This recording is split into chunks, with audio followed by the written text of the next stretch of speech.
Hi, my name is Jason Hill. I'm an OPSWAT Senior Sales Engineer.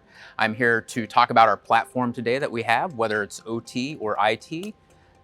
Depending on what it is that you do, you may not be part of the OT section, but you might know the person who is, and you can lead me to them. And, we'll talk about your IT side of things to begin with as well.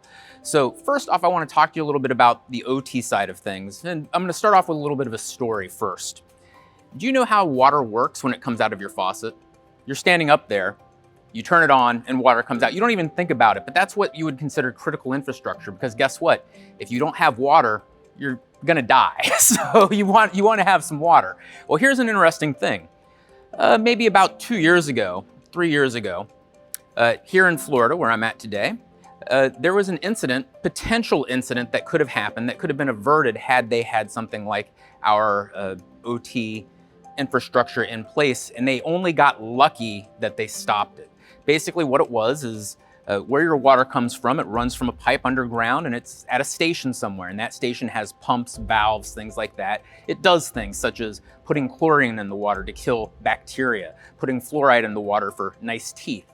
And what ended up happening, and the reason why they got lucky, is there was an engineer who was standing there looking at the display that you would see kind of like right here, and he noticed that a valve on, I think it was their chlorine tank, had opened completely up, when instead it was only supposed to be just a little bit through there, such that it's a couple of parts per million of chlorine in the water as compared to the maybe 1,000 parts per thousand that would be in there instead, right? And so that could have been very disastrous. However, had they had something like our OT fuse in place, which is right here, what that would do is that would regulate the amount of chlorine that's allowed to open from that valve, utilizing, the OT fuse with the PLCs.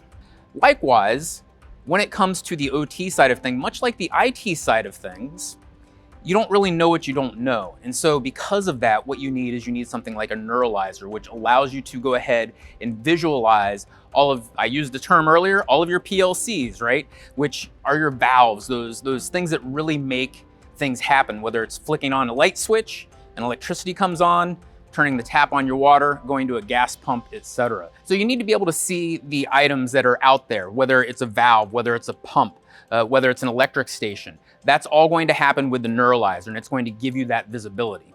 Now let's talk about how that intrusion potentially happened, because that was an intrusion. It could have been something along the lines of the person hacked the engineer's workstation and they were able to get in. It could have been that they were upgrading their firmware, right? Because these, like everything else, whether it's your phone, whether it's your tablet, your computer, you need updates for whatever various reasons. They brought in a USB. They didn't scan it, which is what the kiosk here and this other kiosk here behind me are able to do. And I'll talk about that in a little bit later, because it also involves not just your OT side, but your IT side as well. So any number of ways they could have come in, we would have potentially been able to stop that from actually happening. So with that being said, let's talk about how that introduction of malware could have come in. It could have come in, as I mentioned, via USB.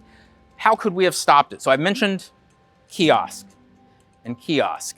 There's also the potential of unidirectional gateways or bidirectional gateway, which essentially says, hey, I'm going to allow information to come in, but I'm not going to let it come out. And in order to take over a system, you need to have that bidirectional communication where I type something in, I get something back, so I know it happened, etc. So being able to stop that communication immediately is very, very important. And that's what you get with our net walls here.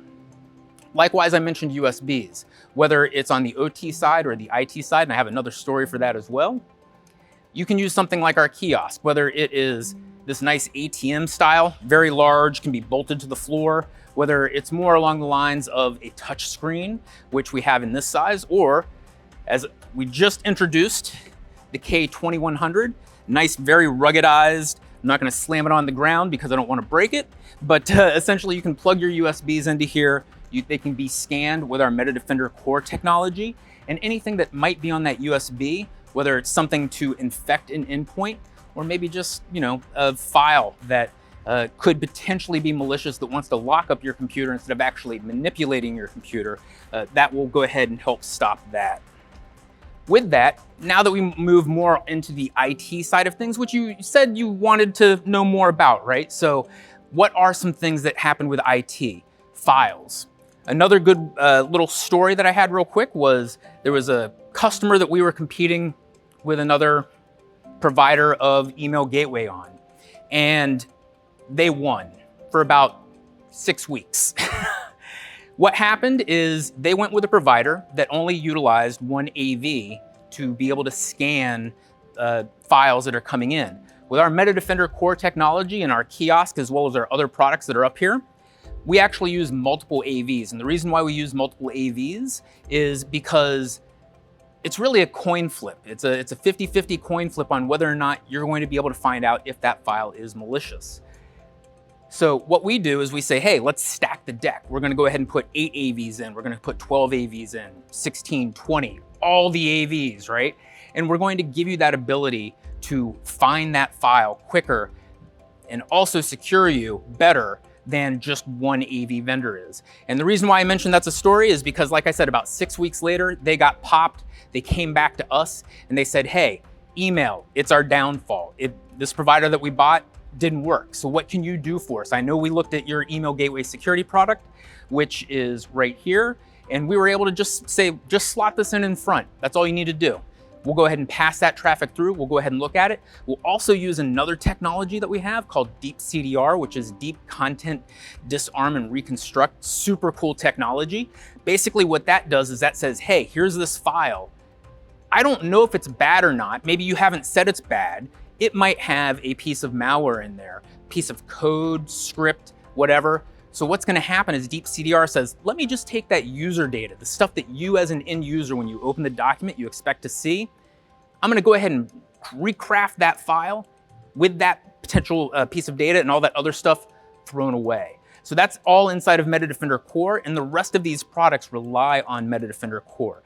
Email gateway security, those files go to MetaDefender Core. Kiosk, those files go to MetaDefender Core as well. So not only is MetaDefender Core for files and scanning those files, but also there are those times where you might have an asset that's out in the field that needs to be scanned, or you've got contractors coming in and you need to scan their laptops, because the last thing you want to do is just let some contractor willy-nilly go into your network and all of a sudden it starts infecting things. And so with that, what we do is we have a live USB, which has MetaDefender Core on there with multiple AVs, can scan their laptop for you, give you a report back, these files are good, these files are bad. With certain executive orders that have come out, there are certain things that need to be done, such as figuring out the origin of the software, so a country of origin. That's also something that the MetaDefender Drive can do. So whatever your pain points may be today, what you're talking to me for, it might be on the IT side. You may know someone who works on that OT side. You may have something planned 6, 8, 12 months down the line. Go ahead and contact me now. I'm happy to help talk technical with you on it, and we can go ahead and get those things solved that help protect you, any critical infrastructure you may have. Thank you.